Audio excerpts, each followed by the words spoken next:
Olá, boa noite. Nós vamos entrevistar ao longo desta semana os candidatos à presidência mais bem colocados na pesquisa Datafolha de intenção de voto, que foi divulgada no dia 28 de julho.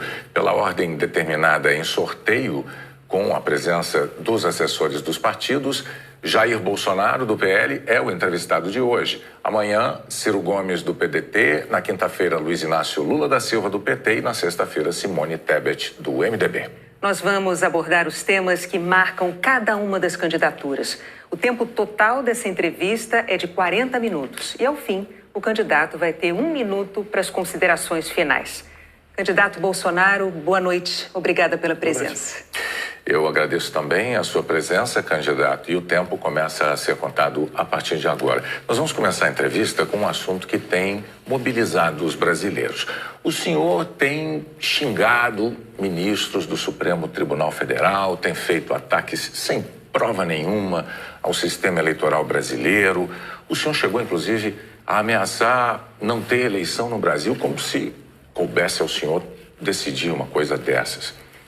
Candidato, com franqueza, o que é que o senhor pretende ou o que é que o senhor pretendeu com isso? O senhor pretendeu, por acaso, criar um ambiente que, de alguma forma, permitisse um golpe, contra o qual, inclusive, a sociedade civil se manifestou agora com a divulgação de 2 manifestos ou outros manifestos em defesa da democracia? Primeiro, você não está falando a verdade quando fala xingar ministros. Não existe. Isso não existe. É um fake news da sua parte. Outra coisa, eu quero é transparência nas eleições. Vocês, com toda certeza, não leram o inquérito de 2018 da Polícia Federal, que inclusive está inconcluso. E aquela pergunta que eu sempre faço: se você pode botar uma tranca a mais na sua casa para evitar que ela seja assaltada, você vai fazer ou não? Então esse é o objetivo disso que eu tenho falado sobre o Tribunal Superior Eleitoral. E outra coisa, em 2014, tivemos eleições, no segundo turno, o PSDB duvidou da lisura das eleições e contratou uma auditoria. E a conclusão da auditoria do PSDB, que as urnas são inauditáveis. E só para ficar bem tranquilo aqui, mano, 2018, houve uma denúncia de fraude, e a senhora Rosa Weber determinou que fosse aberto o inquérito pela Polícia Federal para apurar a fraude. Que, obviamente, se houve fraude, eu ganhei, quem fraudou seria eu. A PF começou a apuração. E quem informou o que eu vou te falar aqui para a PF foi o Tribunal Superior Eleitoral. Numa das partes do inquérito está assinado pelo chefe do TI do TSE que hackers ficaram por 8 meses dentro do TSE, inclusive com a senha de um ministro, de nome Banhos, além de senha de outros 5 servidores. Imediatamente, a Polícia Federal pediu os logs, as impressões digitais do que ocorreu nas eleições de 2018. O TSE podia ter informado no mesmo dia, mas 7 meses depois, o TSE informou que os logs haviam sido apagados. Então, a grande interrogação é exatamente essa daí. Nós queremos evitar que dúvidas pairem por ocasião das eleições agora desse ano. Nada mais além disso. É curioso que o senhor se refira a esse episódio, porque o senhor, inclusive, foi acusado de ter divulgado informações sigilosas de investigações inconclusivas. Mas sobre a transparência que o senhor afirma defender das urnas, órgãos fiscalizadores como o Tribunal de Contas da União, a Advocacia Geral da União, associações de juízes, associações de juristas, associações de delegados da Polícia Federal, todos já atestaram a segurança das urnas eletrônicas. Eu vou além.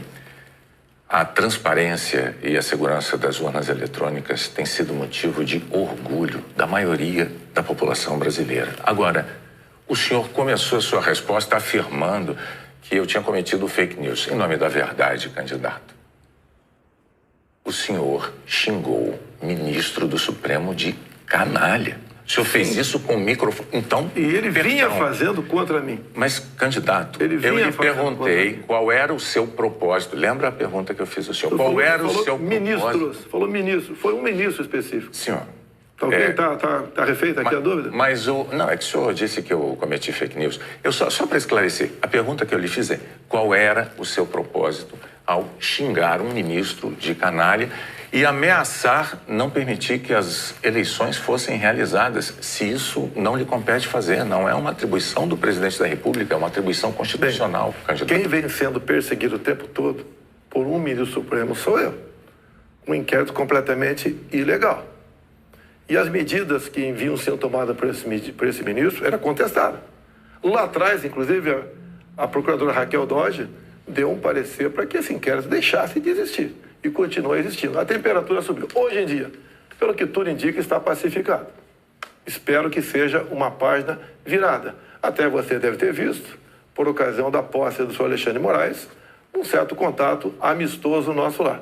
E pelo que tudo indica, está pacificado. E quem vai decidir essa questão de transparência ou não serão, em parte, as Forças Armadas que foram convidadas a participar da Comissão de Transparência Eleitoral. As Forças Armadas são uma das partes, né, desse grupo que analisa a segurança. A grande questão não é nem a presença das Forças Armadas, candidato. A grande questão que se dá é que o senhor se coloca como patrono das Forças Armadas e a forma como o senhor ataca o sistema eleitoral é que causa ruído e que causa uma certa intranquilidade no ambiente. Teremos eleições, o ministro Alexandre de Moraes acabou de assumir.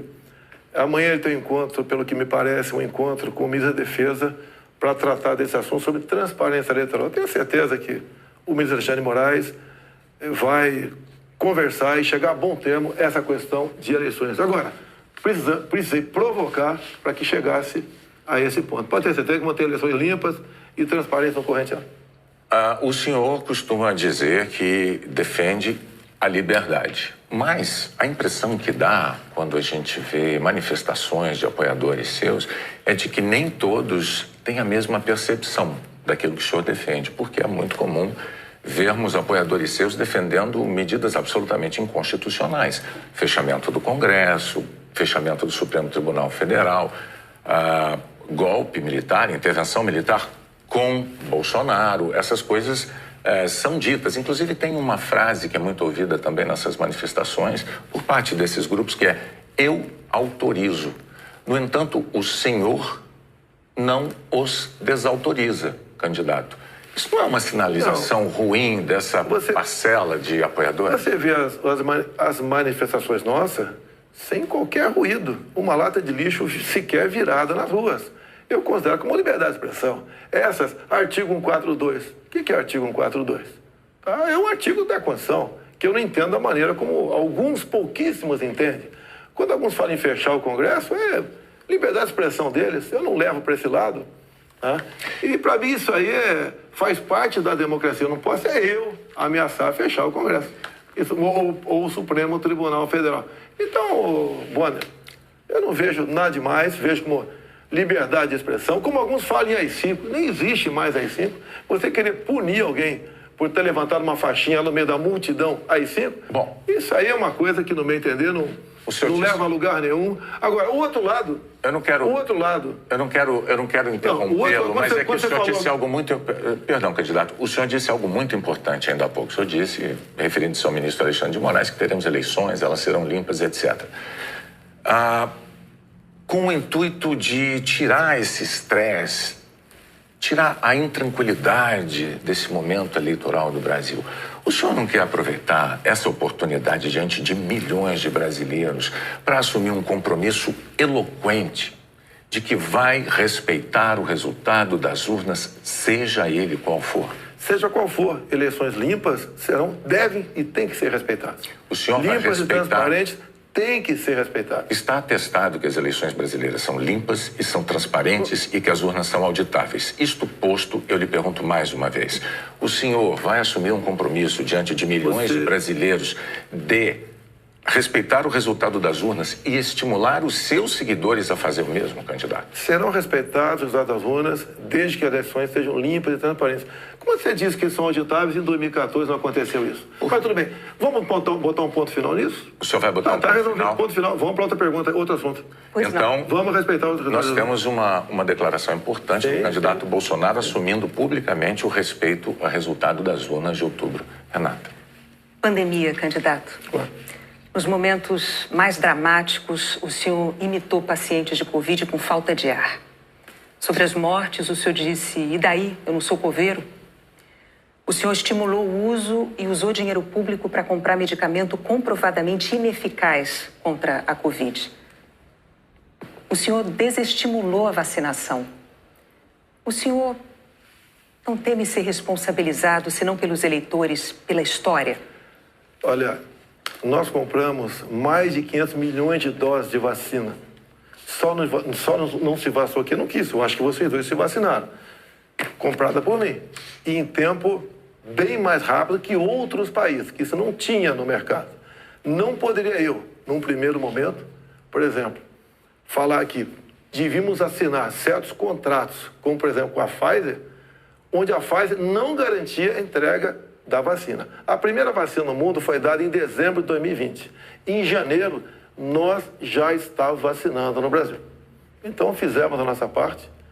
E o grande erro disso tudo foi um trabalho forte da grande mídia, entre eles a Globo, desestimulando os médicos a fazerem o tratamento precoce, que isso é conhecido como uma liberdade do médico. Quando algo é desconhecido, como até hoje é desconhecido ainda os efeitos possíveis, efeitos colaterais da vacina, desaconselhar, inibir, ameaçar, caçar o registro de médicos. Isso que foi errado feito durante a pandemia. Mas, candidato, o senhor desestimulou a vacinação. Isso não tem nada a ver com liberdade. O senhor chegou a dizer que quem tomasse a vacina poderia virar jacaré. Mas o senhor associou a vacinação ao vírus da AIDS. E mais, quanto às vacinas, a Pfizer esperou 93 dias por uma resposta quando a empresa procurou o governo para tratar de vacina. A Coronavac, o senhor desautorizou o ministro e chegou a suspender a compra da vacina. Não houve suspensão da minha parte. A questão da Pfizer. No contrato da Pfizer estava escrito: não nos responsabilizamos por qualquer efeito colateral. Outra coisa, a Pfizer não apresentou quais seriam os possíveis efeitos colaterais. Eu usei uma figura de linguagem: jacaré. Figura de linguagem? Sim. Você acha que é o caso de brincadeira? Não é brincadeira isso. Isso faz parte da literatura portuguesa. Então, brincadeira é, num momento difícil para o Brasil, a imprensa desautorizar os médicos pela sua liberdade de clinicar. Esse foi o grande problema. E outra coisa, eu não errei nada do que eu falei. Eu falei no início da pandemia que nós devíamos tratar dos idosos, pessoas com comorbidade, e o resto da população trabalhar. Isso eu falei e não errei. Hoje, muitos países já falam que o lockdown foi um erro, que as pessoas se contaminavam muito mais em casa do que nas ruas. E outra coisa, se falava em fazer o que o lockdown? Lockdown 1 mês, 2 meses no máximo para achatar a curva. Durou mais de 1 ano o lockdown. E até hoje continua gente falecendo por Covid. Ou seja, o lockdown serviu sim para atrapalhar a nossa economia e contaminar mais pessoas ainda em casa. Candidato, mas as medidas socioeconômicas importantíssimas, elas foram adotadas por governos no mundo inteiro justamente para sustentar o fique em casa no pico da pandemia, fique em casa se puder. Para que as pessoas pudessem proteger a própria vida e, ao mesmo tempo, receber um amparo econômico. Para evitar o colapso dos hospitais, aliás, como nós vimos em Manaus. Pessoas morrendo com falta de oxigênio por um erro de logística e gestão do seu ministro da Saúde. Negativo. Menos de 48 horas estavam chegando já cilindros lá em Manaus. Lá foi uma coisa atípica, anormal, que aconteceu de uma hora para outra. Menos de 48 horas, cilindros começaram a chegar em Manaus de alguns pontos do Brasil. Fizemos a nossa parte em Manaus. Não faltou da nossa parte recursos bilionários para governadores e prefeitos enfrentarem a Covid, construírem hospitais de campanha. Então, fizemos a nossa parte. Raro país do mundo que fez algo melhor do que nós fizemos. E o resultado, até o OMS reconhece isso daí. Fizemos a nossa parte. O senhor mencionou 48 horas. O fato é que Manaus ficou uma semana, mais de uma semana, 9 dias, sem receber o apoio às pessoas com falta de oxigênio nos hospitais. Não é verdade isso. Agora, não é verdade. Candidato, sobre o seu comportamento, com as frases que eu mencionei, imitando pacientes com falta de ar, muitos viram isso como um sinal de falta de compaixão. Eu queria que você botasse no ar eu imitando falta de ar. Realmente... Mas falta de compaixão... Bom, então você começou a mudar. Desculpe, você começou a mudar, tudo bem. Para eu completar a minha frase, muitos viram isso como uma falta de compaixão, de solidariedade com os doentes, com as vítimas, com os parentes das vítimas. O senhor se arrepende? A solidariedade, eu me manifestei conversando com o povo nas ruas, visitando a periferia de Brasília, vendo pessoas humildes que foram obrigadas a ficar em casa sem ter um só apoio do governador ou prefeito. Isso que aconteceu. E nós fizemos exatamente o quê? Demos o auxílio emergencial imediatamente. 68 milhões de pessoas humildes começaram a receber o auxílio emergencial. Eles estavam condenados a morrer de fome dentro de casa. O senhor não se arrepende das declarações? Ou ir para as ruas fazer o que não queriam. Poderiam ter um caos na rua, caos porque pessoas com fome iam para a rua. Criamos imediatamente o auxílio emergencial. Fizemos a nossa parte. Demos tanto dinheiro para governadores e prefeitos que a gente não tem notícia de eles terem atrasado folha de pagamento ou até mesmo 13º. E quando tivemos a oportunidade de investigar fraudes, aquela CPI do circo feita por Renan Calheiros, Omar Aziz e Randolfo Rodrigues, não quiseram investigar os desvios de recursos enviados para 9 governadores do Nordeste. Fizemos a nossa parte e tratei com muita seriedade essa questão. Agora, não adotei o politicamente correto. Não estimulei. Inclusive, o que eu falei é que quando foi decidido o que era essencial, o trabalho essencial, eu falei, deve ser todo aquele necessário para o homem ou a mulher levar o pão para dentro de casa. A própria MS concordou comigo nessa questão. Então o senhor chama isso de politicamente incorreto? O senhor não se arrepende do seu comportamento, das frases que fez, imitando pessoas com falta de ar, como solidariedade com as famílias que sofreram? Você acabou de falar que eu não imitei falta de ar e voltou a falar em falta de ar novamente. Você voltou a falar em falta de ar novamente. 700 mil mortos. A minha pergunta é muito específica. O senhor se arrepende disso? Lamento as mortes. Não tem que não perder um parente, um amigo. Lamento as mortes. Agora, não poderia ser tratada a Covid da forma como começou a ser tratada. E quando você fala em tratamento precoce, lembre-se que no protocolo do Mandetta tinha o tratamento precoce lá, mas só em casos graves, onde eu não concordei com ele. No início, o protocolo do Mandetta era vá para casa.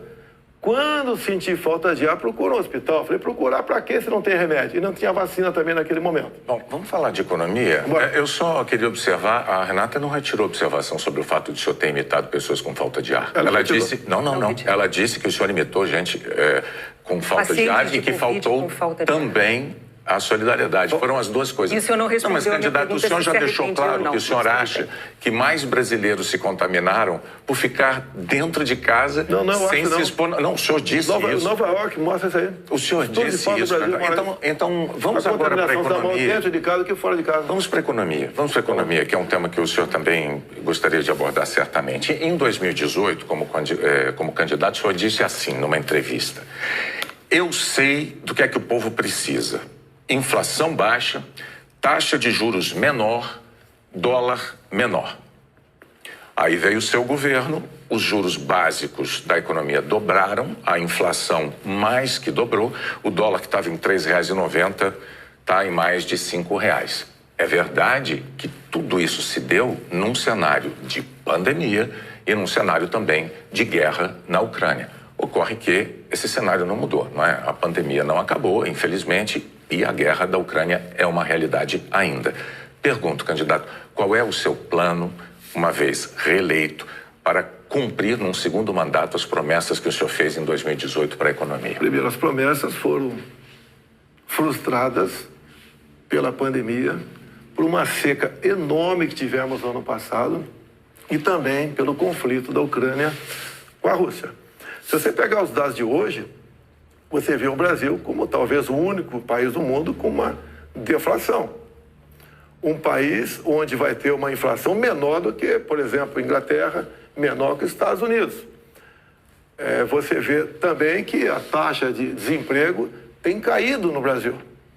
Os números da economia são fantásticos, levando-se em conta o resto do mundo. Nós não podemos...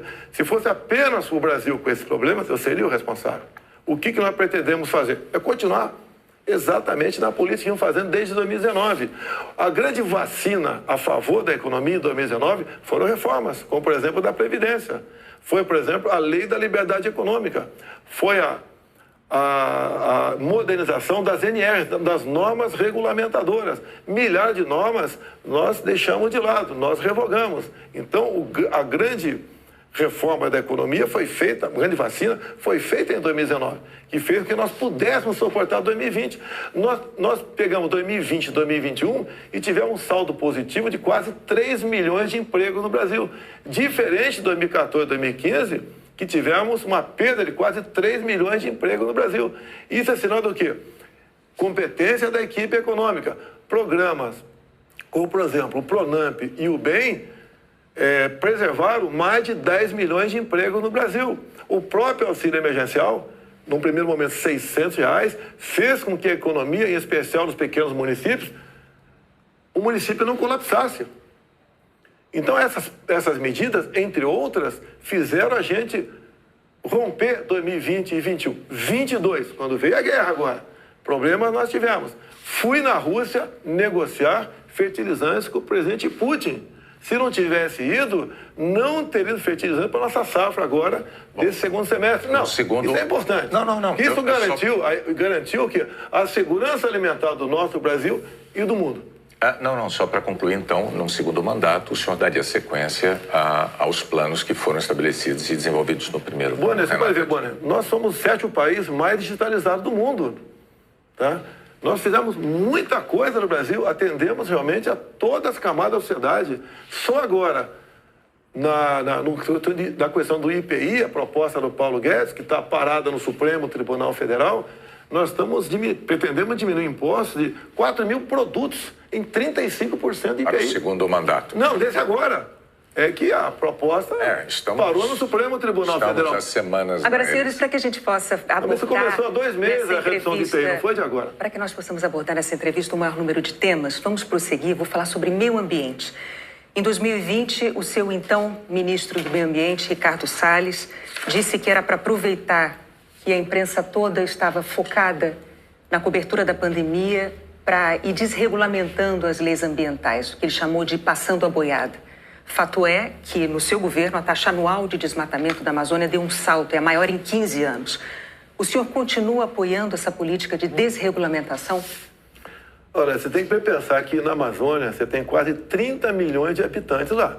Tem 30 milhões de brasileiros na Amazônia. Primeira preocupação é essa. Outra, qualquer propriedade lá tem que preservar 80% e pode usufruir de 20%. Eu tentei, nos primeiros 2 anos de mandato, fazer a regulação fundiária, para saber, por exemplo, qualquer local desmatado ou com foco de calor, de quem é o CPF daquela propriedade. O presidente da Câmara não colaborou para botar essa proposta avante. Agora, quando se fala em Amazônia, por que não se fala também agora na França, que há mais de 30 dias está pegando fogo? A mesma coisa está pegando fogo na Espanha e Portugal. Califórnia pega fogo todo ano. No Brasil, infelizmente, não é diferente. Acontece. Grande parte disso aí, alguma parte disso aí é criminoso, sei disso. Outra parte não é criminoso. É o ribeirinho que toca fogo ali na sua pequena Uma coisa propriedade. É incêndio natural, outra coisa é o desmatamento. O Pantanal Sul-Mato-Grossense é comum pegar fogo de forma espontânea. Agora, candidato, a favor das críticas dos especialistas à sua política ambiental, tem os números. No seu governo, a taxa anual de desmatamento da Amazônia saltou de 7.500 km² em 2018 para 13 mil ano passado.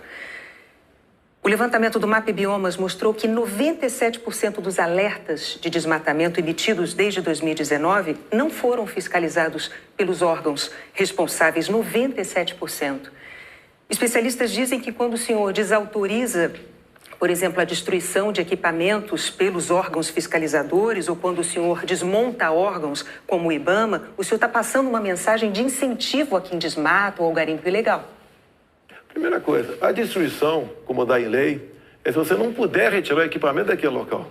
O que vinha acontecendo, e ainda vem, infelizmente, é que o material pode ser retirado, do local, porque se chegou lá pode ser retirado.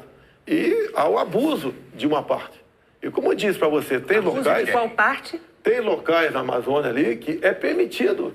Mas desculpa, eu não entendi. Abuso de qual parte? Do órgão fiscalizador? Sim, por parte do IBAMA. Sim. Por que, candidato? O que seria um Mas abuso o seguinte, do IBAMA? o que diz a lei... Na defesa da floresta O que diz a lei, um trator, por exemplo, você tem que tocar fogo se não puder retirar daquele local. O que e muitas vezes o pessoal do IBAMA faz? Toca fogo mesmo podendo retirar o material de lá. Mas a quem interessa defender a posse de um trator utilizado para derrubar árvores na Amazônia, candidato? Mas não está derrubando a árvore na Amazônia, está derrubando em áreas, muitas vezes... Mas a lei não fala se um local é permitido ou não. A quem interessa, candidato? A lei não fala. Tem sido destruído, vem ser destruído. A minha orientação é cumprir a lei. Nada mais além disso. E os órgãos fiscalizadores... Olha só, a Amazônia é do tamanho da Europa Ocidental. Ali na Amazônia cabe uma Alemanha, cabe uma França, cabe uma Itália, cabe um Portugal, cabe um montão de países. Você pensa que fiscalizar, evitar que pegue fogo Mas assim, só para vamos entender, lá? então, sobre a desautorização dos órgãos fiscalizadores para destruir equipamento apreendido. Não desautoriza, mando cumprir a lei. A lei fala que se o material puder ser retirado de lá, assim como entrou, não é para ser destruído. Mas com que propósito mesmo? Eu não entendi. Cumprir a lei. Propósito, cumprir a lei. Faz lá dentro, eu tenho aqui uma aspas. Tem quase 30 milhões de pessoas que têm que sobreviver. Eu tenho aqui uma aspas em que o senhor diz que não é para queimar nada, maquinário nem trator. Mas vamos adiante, o fato é que, sobre o meio ambiente, em 2018, o mundo tinha uma visão sobre o compromisso ambiental do Brasil. Hoje, o mundo vê o Brasil como um destruidor de florestas. Num segundo mandato, o que o senhor vai fazer para mudar essa imagem? Primeiramente, destruidor de floresta. É uma mentira. Ninguém quer destruir floresta, né, por livre e espontânea vontade. O acordo Mercosul-União Europeia estava travado. Com os problemas agora da guerra, Ucrânia, Rússia, a União Europeia quer acelerar o acordo conosco para o Mercosul. Dizer mais, a Alemanha está usando combustíveis fósseis. Por quê? Se eram os países que diziam que nós devíamos cada vez mais buscar aí energia limpa. Concordo com eles. Mas a realidade é outra completamente diferente. Não é a realidade aquilo que a gente acha que deve ser. É o que tem que ser. Países da Europa já estão em contato conosco, por exemplo, atrás do hidrogênio verde. O Brasil será uma grande potência fornecedora de energia hidrogênio verde. Como já temos acertado, né, no limite máximo, temos até o equivalente a 50 Itaipus na costa do Nordeste. E nós vamos exportar esse hidrogênio verde para a Europa toda. Ou seja, o Brasil é um exemplo para o mundo. Você pega, está na minha frente por coincidência aqui, por exemplo, as áreas reservadas em países outros para a agricultura, não é pecuária, é agricultura. Somente a União Europeia é de 45% a 65%. Você pega países como a Alemanha, 56% para a agricultura. Então, você pega o Reino Unido, 63% para a agricultura. O Brasil preserva 2/3, 66% da sua área verde. O Brasil não merece ser atacado dessa forma. Vamos falar porque, no fundo, há um interesse no agronegócio. É deixar o Brasil de lado. Agora, cada vez mais o mundo vê, uma própria presidente do OMC disse, há 2 meses, 3 meses atrás, disse o quê? Que o mundo, sem o agronegócio do Brasil, passa fome. Ou seja, a realidade está aí. Vamos ver se o Brasil consegue mudar essa imagem. Vamos tentar mudar, sim. Bom, vamos falar de política agora, candidato. Muito importante isso agora. Está também nas atenções por motivos claros. Em 2018, o senhor, candidato à presidência, o senhor se apresentava como o candidato da antipolítica e o candidato contra o Centrão. Na convenção do seu partido, o general Heleno chegou a cantar se gritar, pega Centrão, não fica um, trocando a palavra ladrão por Centrão, etc. Isso ficou muito famoso. Hoje, a verdade é que o Centrão, ele é a base do seu governo. Na semana passada, quando o senhor estava saindo lá do Palácio da Alvorada, inclusive o senhor enfrentou lá um incidente com aquele youtuber que foi cobrar do senhor essa aliança do seu governo com o Centrão. Eu pergunto, por que eleitores como aquele, que se sentem traídos pelo senhor, acreditariam nas suas promessas de agora? Você está me estimulando a ser ditador. Eu, candidato? Você. Porque o Centrão são mais ou menos 300 parlamentares. Se eu deixá-lo de lado, eu vou governar com quem? Não vou governar com o parlamento. Então você está me estimulando a ser um ditador. São 513 deputados. 300 são de partidos de centro, pejorativamente chamados de Centrão. O lado de lá, os 200 que sobram, é o pessoal do PT, PCdoB, PSOL, Rede. Não dá para você conversar com eles. Até eles não teriam número suficiente para aprovar sequer um projeto de lei comum. Então, os partidos de centro fazem parte, grande parte, da base do governo para que nós possamos avançar em reformas, como temos avançado em muitas coisas. Como, por exemplo, através do Centrão, nós conseguimos o Auxílio Brasil de R$600 para 20 milhões de famílias.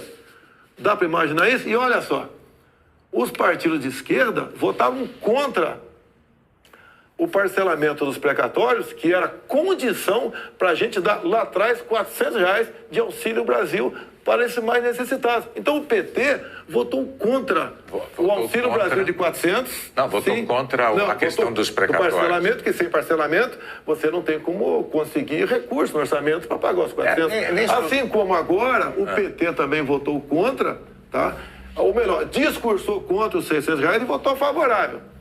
A questão política, assim como a questão de poucos meses, para diminuir o preço da gasolina no Brasil, todos os senadores do PT votaram contra a redução de semestre no Senado. Agora vamos lá, candidato. Agora, como é que eu vou trabalhar com o parlamento sem os partidos de centro? Mas a questão, o senhor disse que eu estou estimulando o senhor a ser ditador. Está estimulando, sim. Por favor, candidato. Não, longe de mim, não, eu não estimulei nada. É que a questão é a seguinte. Em 2018, o senhor chegou a dizer, até com propriedade, que governos anteriores tinham feito alianças com o Centrão. Mas o senhor disse criticamente que esses governos anteriores tinham feito nomeações com interesse político partidário e que isso tinha tudo para dar errado. O senhor chegou até a concluir assim: por isso eu não integro o Centrão. Mas recentemente, há dias, o senhor, com muita naturalidade, disse assim: eu sempre fui do Centrão, eu vim do Centrão. Aí eu tenho que perguntar ao candidato, em nome da clareza para os eleitores, em qual dessas duas afirmações o eleitor deve acreditar? O senhor sempre foi do Centrão? Ou o senhor, como disse em 2018, diz: eu nunca fui do Centrão por esse motivo? No meu tempo não era Centrão, não existia Centrão. Como assim? No meu tempo, esses partidos que eu já integrei não eram tidos como partido central. Agora, o importante, Boni, o importante, nós estamos num governo sem corrupção. Eu indiquei ministros pelo critério técnico. Eu não aceitei pressões de lugar nenhum para escalar ministros. Qual governo teria o ministro padrão Tarcísio de Freitas na infraestrutura? Padrão Marcos Pontes na ciência e tecnologia? Padrão a Tereza Cristina na agricultura, padrão Gilson Machado no turismo, uma pessoa desconhecida até chegar no meu governo, padrão Onic Lorenzoni, que eu considero como um coringa meu, padrão Braga Neto, que esteve na defesa, ou seja, padrão Salles, uma pessoa excepcional, padrão atualmente o ministro Juca do meio ambiente. Então essas pessoas que deram um impulsionamento ao governo.